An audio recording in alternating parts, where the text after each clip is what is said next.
And this is the same thing, only it's weighted more towards rich than middle. Weighted universal basically means that rich people get more of a vote than middle and poor, and universal is basically everyone is the same. The voting system is basically it determines who wins the elections. First past the post is basically the default, and the Jeffersonian is 1 point above that. And proportion is proportional is like how many seats they get will just be directly shown by the vote. So public meetings are allowed, which basically raises our awareness, and not allowed doesn't really do anything. Basically, all just what raise awareness. The press rights are another thing that does that, and free press basically makes our consciousness go up higher because people know more. And state press only would lower it. We start with censored press, which is basically in between. Trade unions are basically how well people want your social reforms towards in the game. We allow non-socialist, which basically means that there's a 10% social reform desire. All allowed would be 15. And political parties is basically only underground means places where they're illegal. Harassment means places where it makes people vote for them. Gerrymandering is where they make the boundaries favorable towards them. And non-secret ballots are basically like secret ballots, only that you can tell who they're for and you can put pressure on people.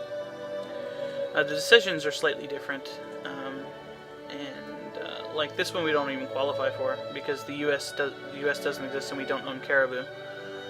But I just left it in there. The Kiel Canal, we don't own Kiel, and any of that. Panama Canal, we did own Balboa, which is what it's called at the beginning. So, but we don't now, and these will unlock later. So that's pretty much it for the politics screen. The population screen is basically the proportion of our population. As you can see, we actually have quite a few Hindus in our empire. This is because I left most of India as Hindu, basically just to cause problems for us. The places that are Breton majority are mostly Catholic, and the Protestants are in England. So I didn't change that because I didn't feel it was important enough for it to matter. But it'll cause problems for us. Coptic is basically a religion that exists in there, but as you notice here, very, very few Muslims exist within our nation, but enough that it will cause us problems later, because I put events in that will force it to, and the Orthodox people are existing there. As you can see, we have a majority, but not a plurality in our nationality. Other is basically a bunch of India stuff, but as you can see, we have a lot of other people, including French, Bedouins, Tamil. A lot of our population is in India. So, yeah. Pretty much everybody is conservative at this point. And this is how people are voting, basically. I don't know where these votes come from if everybody is this, but yeah. As you can see, there are no slaves in the Celtic Union, but we have quite a few officers, soldiers, laborers, etc. And we actually have a bunch of clergymen of different religions, so that's interesting. Below here is basically the different pop groups. For example, this is the Aborigine group that is in Roebourne, and as you can see, these are the life needs for each guy, for each pop type. This is luxury needs, everyday needs, and life needs. And basically, water, beer, wine. Probably everybody within my empire is getting 100% of their life needs because I'm really rich empire. This is the literacy. My literacy is probably lower than normal for England, but within my English provinces, there's a lot. Oh, I remember why I left the Protestants. Because I started being really pluralistic about things. I started not really caring about my religion as much. So the fact that the other religion groups, and I actually some of my places in the Middle East actually have a Greek Orthodox that the Byzantines sent. So I thought that was a cool idea. anyway, yeah, and you can see our population is actually rising at this point, but some places it's falling, like here. And basically this shows the population of each province. So, yeah. Well, like this place only has 60 people. So, yeah, that's cool. So that's basically it for the population screen. Because we have a bunch of people, we have 28.43 million people, and this is the amount it's growing per day, or per year. I don't know. Because we have 28 million, you get one national focus point for each. I think it's 10,000 and or 100,000. It's a million in normal EU or normal Victoria too, and the pop mod changes that so countries with less population get more national focus points. For me, it doesn't really matter because I have a huge amount of population. But to unlock these other national focus points, you have to get tech. This is our basically our total militancy, and it's reduced by almost 0.2 per month. So that'll go down quickly, but I'll probably make it go up through my decisions and stuff. And our consciousness is rising. Our order national, our nation type is order. There's liberty, military, and military is added in pop mod, I believe, and equality. For example, most of the new worlds are liberty, so or equality.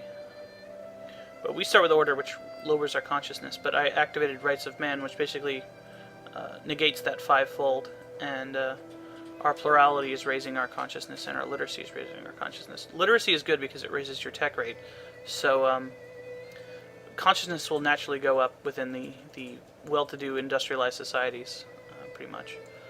Trade is probably going to be the most important part of the game. Victoria 2 is very heavy economy-wise, and it'll be much different than EU 3 in that regard. So basically this shows what we are trading and how much it is for it. I'm not going to mess with this a whole lot because I don't know a lot about the newer stuff until later, until I equalize my economy and I can really start messing with it. I'll leave everything the same. One of the things that you can really cut costs on is clipper convoys, which are needed for your navy, especially early in the game, and steamer ships, which are needed later in the game. These are some of the most expensive things. As you can see, this one costs 60.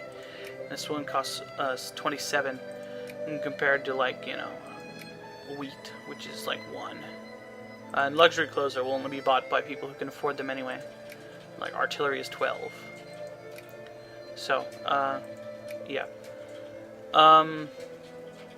Diplomacy screen basically shows the great powers here, and it shows the wars that exist here. And the Byzantines have already declared war on the Papal States to reclaim their, Rome. So that'll be interesting. And the Russians are at war with those new guys. That's a thing for the beginning. As you can see, the Knights of Jerusalem are our vassal, our satellite as it's called in this game. And they're also in our sphere, so nobody's going to mess with them because they're just going to sit there and do nothing. The Russians have Latvia, Estonia, and Lithuania within their sphere. They're not vassals, though. Sweden has these guys in their sphere, and they're working on these guys, getting them up to their sphere, which they need to do for their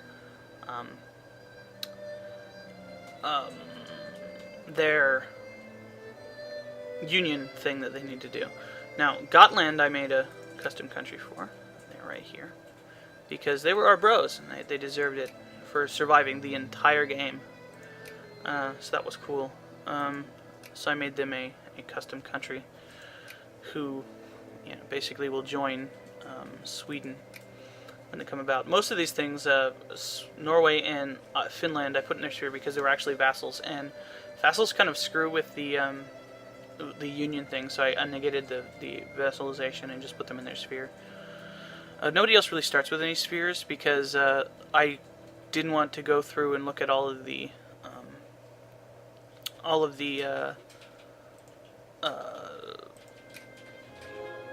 basically the dispositions between all these countries. It didn't really matter. But New England starts friendly with Texas, and so yeah, that's cool. As I said before, the Byzantines start allied with us and allied with Russia, so yeah, and they didn't call us into the war, so they think they can take the Papal States without us, which is probably true. They have a big army here, and big army here, and big armies in Turkey. They'll probably wipe the floor with the Pope, and I'm not going to do anything about it. Okay, if we check our armies over here, I should probably move my armies up here, but I'm not going to do anything about that. I should go over what the diplomacy screen means, obviously. These are basically the top 8 people in the game, and most of the beginning stuff is based on score, pretty much alone. So this stuff is set up, that way. But eventually people will start taking over the game based on industrial power, which means that we, Sardinia Piedmont, who is most of France, Russia, the United States, and Bohemia, who represents most of Prussia, will basically run away with the game later. The Byzantines may or may not, depending on how well the AI wants to play with them. Sometimes the Ottomans and Sicily do really well, sometimes they don't. Down here we can see our influence over various places. We can set a priority to basically put people in our sphere later. But you don't want to do that with people you want to attack, because you can't attack people within your sphere. So, for example, I don't want to put Polotsk in my sphere for, ominous and nefarious purposes. But, for example, I might want to put these guys in my sphere because I'm not really going to do anything with them right now. Or like Transvaal down here. And let's do that. Let's put Transvaal in our sphere. So basically you sort by name, and it'd be easier to do it this way. And I missed them already because I'm stupid. Okay. And let's set the priority up to maximum. And let's put another person in our sphere. Let's do something really humiliating and put France in our sphere. Yeah. France are big jerks anyway. And this will make Sardinia Piedmont not like us as much, but that's fine. I don't care. And who else? I believe Andalusia is a secondary power, so we can't do that. Well, I think we do with the secondary powers. I don't know about people in the Americas. I don't want to put any of these American guys in there to continue the basically the competition to form the United States. But we could put Chile in our sphere since they border us right here. So let's do that.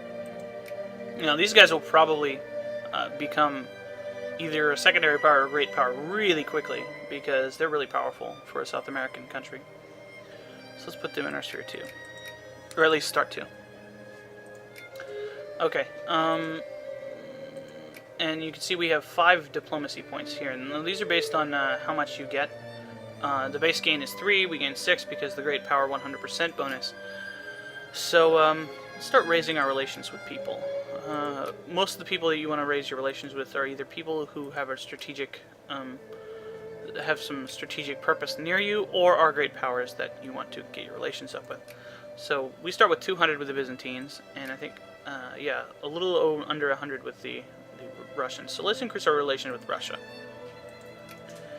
Okay, and I basically normalize relations with everybody else. So we start with like 0 or minus a little bit for these guys.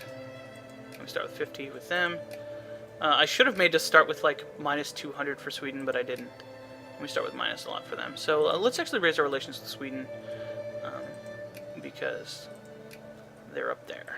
Okay, we only have 1 left, so we can't really do anything. But we could decrease the relations because it's cheaper. The Turkish caliphates. Let's do that. Ah, we hate you. Your king is made of beetles. So, yeah. Reducing relations will cause different events to happen. Like, I probably want to reduce my relations with Polotsk to get the border tension events and stuff like that.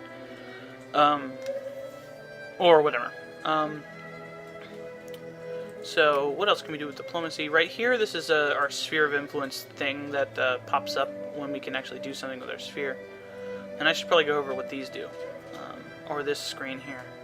Okay, this basically shows the name of your country, your status, whether you're a great power, a secondary power, or a civilized or uncivilized nation. Uncivilized nations are basically unindustrialized, which means that they can't build factories, and that's really the only difference. They also get penalties with trade and tech and stuff like that. This is our relations with the Turkish Caliphate, who is the Ottoman Empire, basically. This is their type of government. Theocracy is obviously something I added in. And this is their type of government in the name of their party. They are reactionary because they're a theocracy. Below here is their score.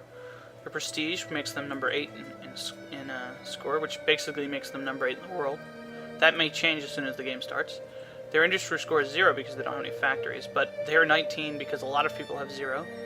The military score is 16, which puts them at 16 units, I guess, which puts them at number 11 in the world. And this is their total score, which puts them here. This is their population, how many people. These are the various population groups within them.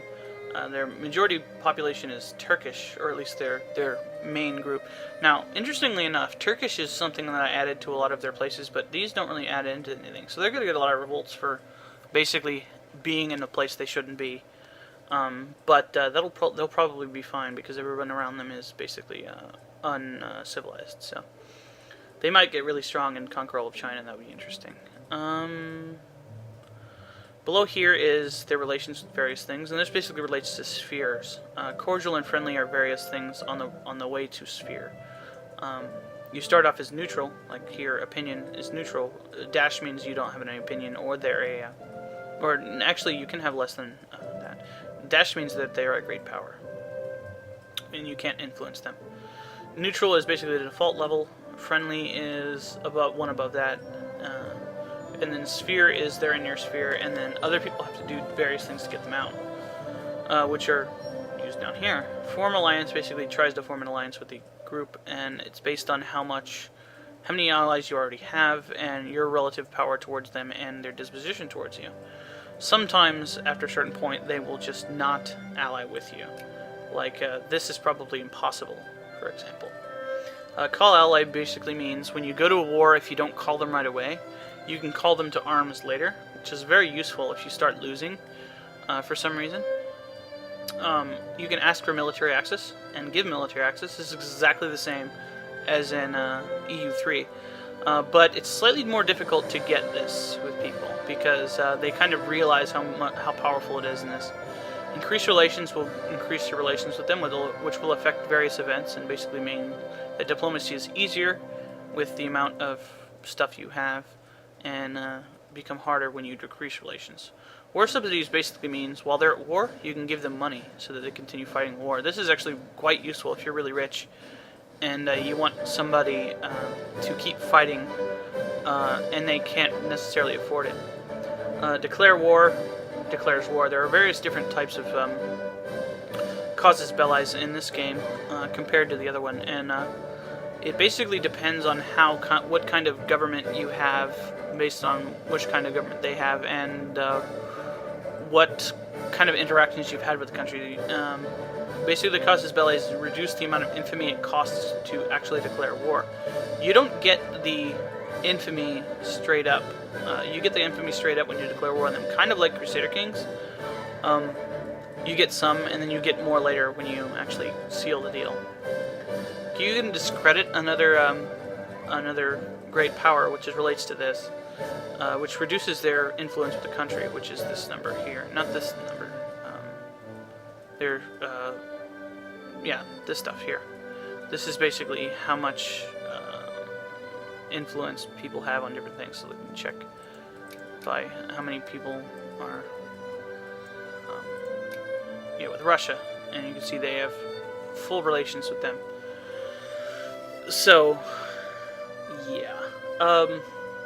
But if we were to discredit them, that would it would make it so that they would lose influence, or it would be more. It would make their influence go up slower. We can make them expel their advisors, which removes this, and basically resets everything. You can ban their embassy, which basically means you kick them all out.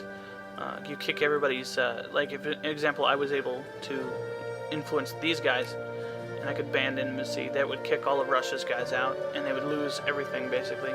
But they would keep their opinion. You can increase the opinion of a guy within our country, like, say I had the Netherlands, and I did this, that would basically mean that they would spend some of our influence points, which we get by adding the priority to it, and increase their relations to friendly within the sphere. And then next would be sphering them, and it costs a certain amount. It costs 50 for increasing the opinion. Decreasing the opinion of another great power is basically the same thing, only the opposite. Within countries you're basically competing in. Adding the sphere costs 100, and they have to be friendly to do it. So that takes quite a bit of work to do. And you can remove people from other people's spheres, basically the opposite of this. And there's a thing in Pop Mod which means you remove someone else from your own sphere. It's a little decision. It's called the GTFO mod. So yeah. That pretty much sums up the diplomacy screen. And this little star thing is losing great power status. That will probably never happen to us. And basically, if we are at war, the little flags will show up here. Okay, the military screen is, I guess, is showing what kind of units we can build and where our units are. This first unit is their organization, and the second unit is their strength.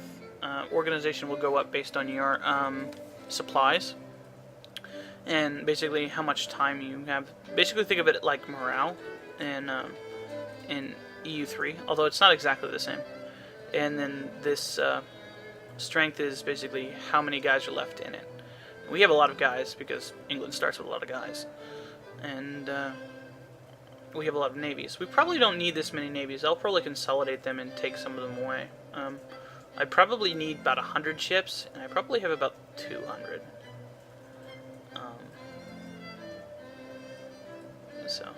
Which just gives me 16 navies. We can mobilize here, which basically means that we mobilize 2% of our poor strata into soldiers. And because we are order, we get a bonus to that. And basically what it does, it gives us a bunch of conscripts.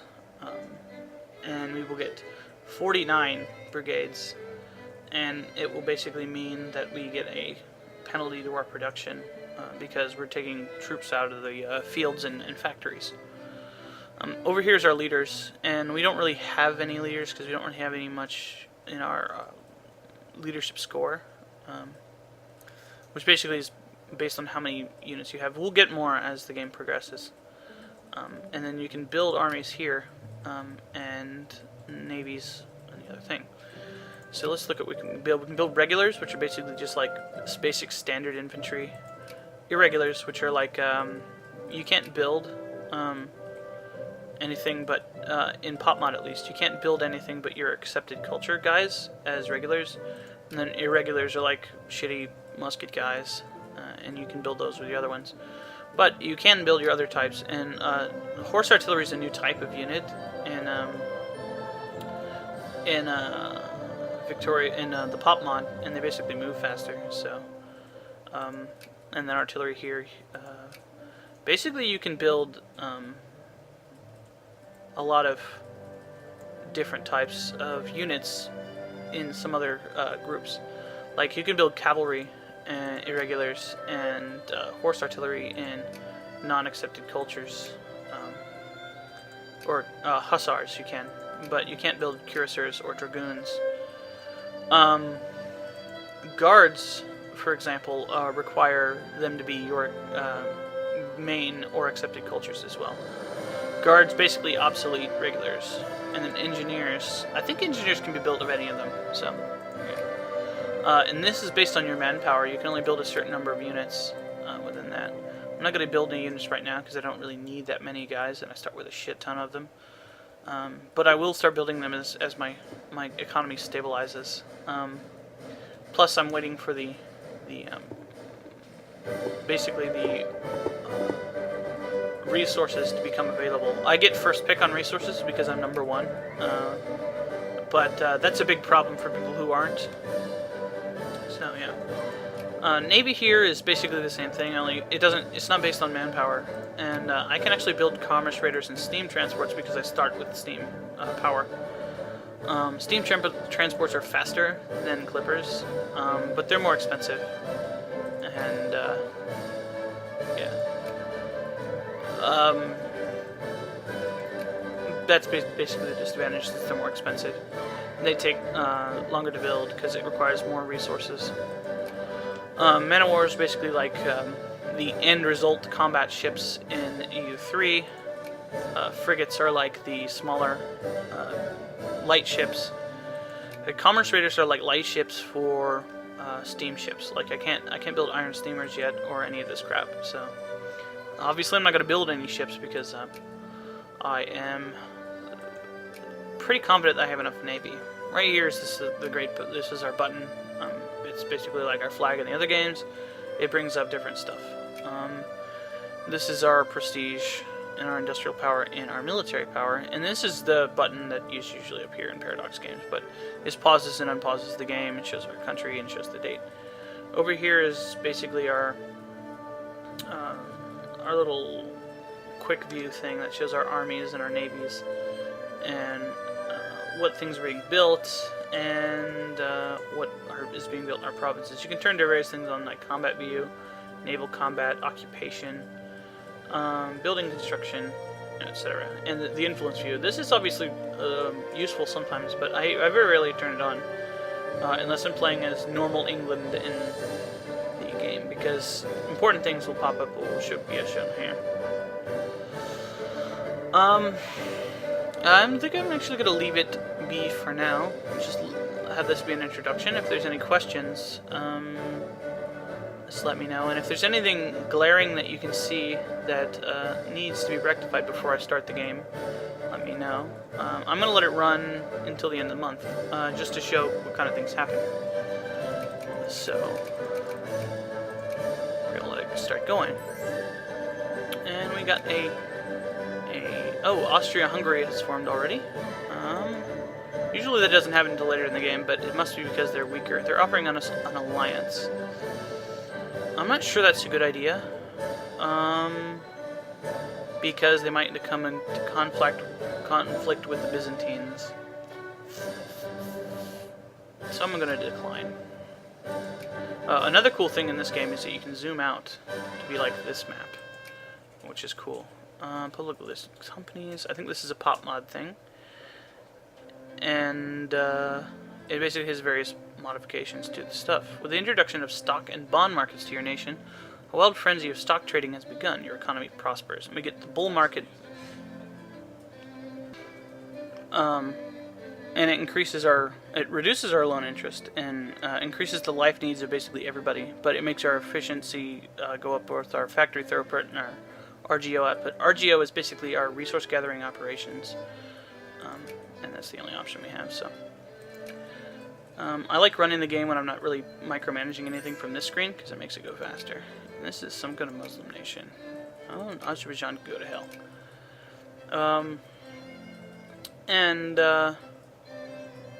As you can see, this little thing is going up, and that's because people are building stuff.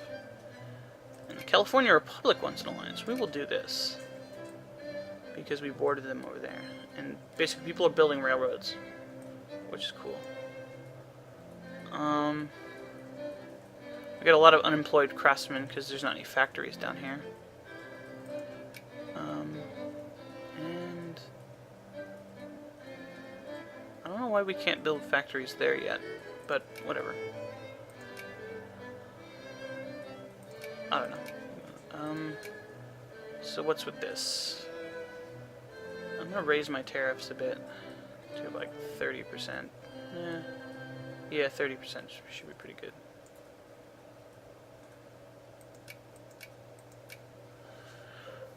And I could probably afford to raise my poor taxes a bit more. There we go. That should set us a pretty good number. Alright. And I forgot I was going to let it run for a month, but as you can see, our militancy is going down. Alright, and yeah, alright. So our economy stabilized a little bit, but I'll be modifying those numbers as the game goes on. So let's take a look at the wars right now and see what's going on. Okay, I don't know why it did that, but something messed up with this. Piedmont declared war on Modena, and Sweden declared war on Denmark, and this is still going on, and the Byzantines are winning. So I'm going to leave that at that for now, and I'll see you next time on Let's Play Victoria 2.